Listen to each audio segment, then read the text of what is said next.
বৌমা, এই কানেরগুলো আমি রিয়ার জন্য এনেছি, দেখো তো কেমন লাগছে। বাহ মা, কানেরগুলো তো খুব সুন্দর লাগছে। কিন্তু মা, তুমি কি জানো এই কানেরগুলো পরে আমাকে আরো বেশি ভালো লাগবে। ঠিক আছে বৌমা, তোমার যদি এই কানের জোড়া পছন্দ হয়ে থাকে তাহলে তুমিই রেখে দাও। ঠিক আছে মা।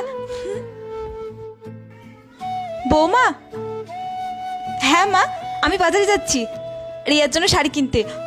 বলছি তোমার কি কিছু লাগবে? তাহলে বলে দাও, আমি নিয়ে আসবো। না মা, আমার এখন অনেক শাড়ি আছে, আমার শাড়ি লাগবে না। ঠিক আছে বৌমা, আমি তাহলে ঘুরে আসছি। ঠিক আছে বৌমা। মা, তুমি চলে আসলে বাজার থেকে? এই শাড়িটা আমি রিয়ার জন্য আনলাম, দেখো তো কেমন লাগছে। বাহ মা, শাড়িটা তো খুব সুন্দর লাগছে।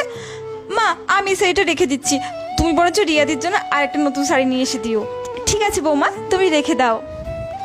ঠিক আছে মা। মেয়েদের যদি এইরকমই শাশুড়ি হতো তাহলে কতই না ভালো হতো। একটা লাইক করে সাবস্ক্রাইব